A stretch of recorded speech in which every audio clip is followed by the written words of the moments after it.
Restore drive data for users in your organization. Important.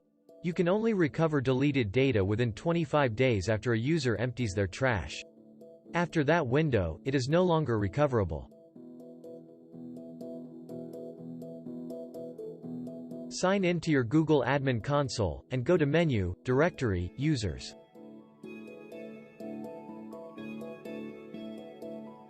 Find the user who needs their drive data restored.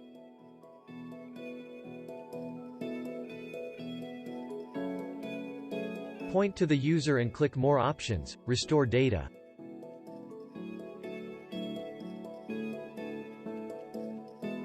Select the date range for the data that you want to restore.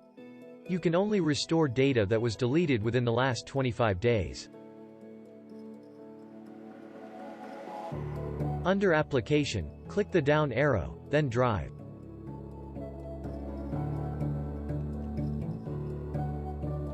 Click Restore.